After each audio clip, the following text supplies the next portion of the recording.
I manage several Airbnb properties here in East Africa without being present on the ground. And people ask me all the time, how is that even possible? The answer might surprise you. It works because I built a trustworthy, loyal, and strong team on the ground, but I also return every year to do one thing that no team can replace: seeing the property through the eyes of a guest and upgrading it for the future. If you want to start or grow your Airbnb business on the continent and ask yourself, how can I manage it remotely in a sustainable and practical way, then this video is for you. Let me start by explaining why you have to stay involved if you want to succeed in this business long term. You can have the best team in the world, but staff usually focus on their daily tasks, such as cleaning, managing the turnovers, securing the property, welcoming your guests, and making sure your guests are comfortable. But what they don't always see and, let's say, experience are the things that slowly bring your property down. Like, for instance, walls that need repainting, amenities that are outdated, or the opportunity to add something new that makes the guest experience stand out. And that's exactly why I make sure I return at least once a year. Not just as a host, but as a guest. Because sometimes only if you stay at the property yourself and put yourself in the shoes of your guests, you will notice what needs to be done. And on a side note, that's one of the main reasons why I personally would only launch Airbnbs in countries and specific places that I love, that I feel a connection to. In fact, that's how my Airbnb hosting journey started, with the vision to build a home base for me and my family in places I want to return over and over again. So my trips to Zanzibar are always a combination of work and leisure. I just returned from the island of Zanzibar 2 days ago, and my last trip is a perfect example. My kids were on school holidays and we visited our family in Europe for 5 weeks, and I scheduled a 10-day work-leisure trip to the island of Zanzibar afterwards. I also blocked the dates in my Airbnb calendar in advance so that I can at least stay 3 to 4 nights in each of my Airbnb properties. And during that 3 nights, I did everything that guests would do, such as going to the beach, cooking, and simply relaxing to get a feel of what could be improved. Like, for example, after coming back from a swim in the ocean, I noticed that in 2 of my Airbnb properties, the water bucket that I provide next to the entrance is not a good solution to wash off the sand. And that is because when you store water in a water bucket and the sun shines on it and the water heats, the water after a while gets kind of slimy and it didn't really felt hygienic. But I also want to avoid that my guests carry all the sand inside the house. If you don't know, the sand in Zanzibar is so fine, it's like flour actually, and then the sand is all over the place. You carry it even into your bed. And because we didn't feel comfortable using the water from the bucket, we ended up messing up the house and sand was all over the place. That's when I realized I need to find a solution for that. And the solution was building an outdoor shower. That was basically our first project on this trip. I looked for inspiration on Pinterest and then found this beautiful outdoor shower idea and chose a cost-efficient solution. And I spent around $100 in total for the material and including the construction work to build this beautiful outdoor shower. It took around 2 days and then it was completed. And not only did the outdoor shower make the overall space much more beautiful, but also a way more comfortable experience. It was so refreshing to wash off the sand and the salt water after a swim. Plus, the house stayed clean, which also means less work for my cleaners. Our next project was working on the entertainment option in the house, because during my last trip I noticed there's not many things to do inside the house besides watching Netflix. We have a TV, we have a hammock, we have a nice outdoor space, but I thought, wouldn't it be great to invest in games, in card games, and even an outdoor cinema? Because the space was there. I had a huge garden with so much unused space. And this made total sense because the majority of my guests are families who are traveling with children, and also long-term guests who stay in average a minimum of 1 week and sometimes up to 3 weeks. And so during my trip in Germany, I bought Uno cards and other card games, and I bought a projector from Amazon and decided to build an outdoor cinema. The first step in this process was to build a cozy seating area outside, and I paid around $300 in total for this massive upgrade. Imagine only $300 to create an unforgettable experience for your guests.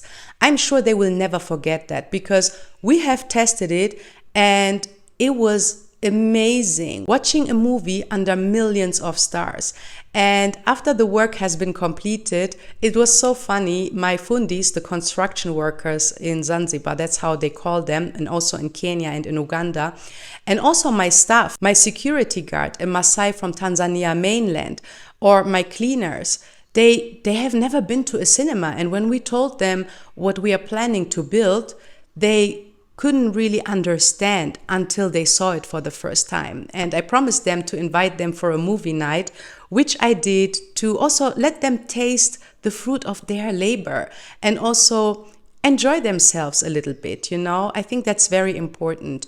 It was also kind of a team building experience, and we had the best night ever with amazing food and really a night they will never forget. Their reactions were priceless. Shituko hapa.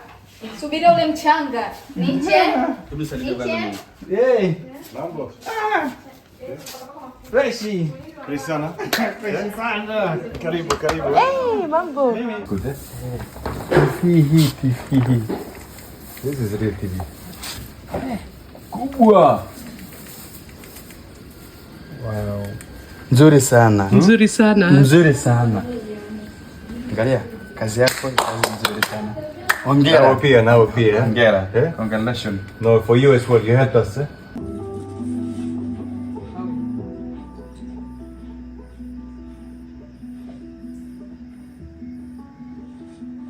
Start again.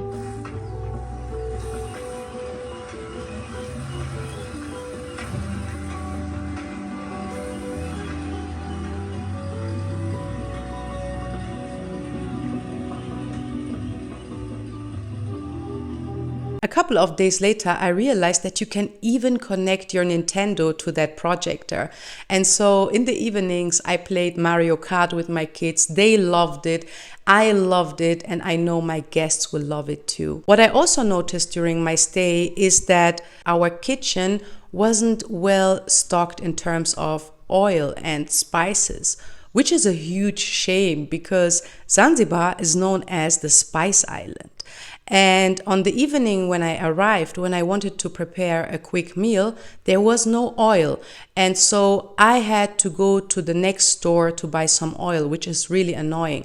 And so I made sure and communicated with my cleaners that oil has to always be there, at least a little bit, half a bottle, so that the guests don't have to make the same experience that I did. You just want to cook, you know, you just prepared all the vegetables and the food, and then you notice there is no oil. And also I went to the local market to buy a variety of the most popular spices available on the island, the spices that Zanzibar is known for. I had 3 or 4 spices in stock, such as salt, pepper, and curry. However, when you consider the abundance of spices that grow on the island of Zanzibar, I felt it's only appropriate to at least offer 5 different spices for my guests. Not only is cooking way more fun and the food way more delicious, but it also looks way more beautiful in the kitchen if you have a variety of spices presented in jars. And of course, I also had to update my cleaning checklist for my cleaners so that they can always make sure that these spices are available and in stock. Last but not least, I realized I'm leaving a lot of money on the table by not making use of upsells. Many guests in the past have asked me if there is a souvenir store nearby. And there is only one, and it's not well stocked. And by coincidence, the owner of this souvenir shop is my landlord. And I have repeatedly mentioned in the past that I am a big advocate of including local businesses into your business, especially the side hustles of your staff, of your landlord, right? And so I visited his souvenir shop, and the first thing I did was, because the business wasn't going well, and from a guest's perspective, from a foreigner perspective, because after all, I'm also a foreigner, right? I consulted him on the items that he should buy that guests would love. And I also made a deal with him. I offered him to exhibit some of his souvenirs in my Airbnb so that he has more exposure, because also his souvenir shop is not in a good location. So he doesn't have a lot of traffic of guests. Whereas I have a high occupancy rate and made the experience that most of my guests are too tired and too busy relaxing on the beach to drive to town, which is a 90 minutes drive away, to buy good souvenirs. That's where you find them way more cheaper and much more variety. And by the way, when you are furnishing your Airbnb on a budget, that's one of the biggest hacks. You can collaborate with local artisans, with painters, and offer them to exhibit their art in your Airbnb. That's how you save money for decoration and furnishing your space. And also you're giving the local artist more exposure, more ways to reach customers and to sell his stuff. And that's a big triple win. One, the artist gets more exposure and can sell more of his stuff. Two, it adds convenience to your guests because they no longer have to go to a souvenir store or even travel to town to buy souvenirs. And three, you are making more money out of the same reservation, out of the same guest, by simply adding your commission on these items. All you basically have to do is put a price tag on it, present it in a beautiful way, and sell it to your guests. So if you're wondering whether you can run an Airbnb business in Africa or anywhere completely remote, the answer is no. You need to be involved. At least once a year, get on the ground. Look at your property through the eyes of your guest and ask yourself, what can I improve? Because that's how you build a sustainable Airbnb business. Not just one that survives, but that thrives. The key here is to create the right balance between team and host involvement. You know, my team is amazing at keeping operations running smoothly. They are loyal, they are trustworthy, and most importantly, they take pride and ownership in their work. And that's mainly because I don't treat them like just employers. I treat them more like business partners. However, would they have thought of all these improvements and upgrades? Probably not. That's why being hands-on matters. Guests don't just remember a clean room. They remember experiences. And experiences come from constant upgrades, creativity, and your personal involvement as the host. So my team handles the day-to-day. I step in for the upgrades and the big picture decisions. And that's what allows me to manage my Airbnb business in Africa even when I'm not physically there. If you're serious about building or growing a profitable Airbnb business here in Africa, then I have great news for you. I have just launched the first and only Airbnb course and private community specifically designed for this continent.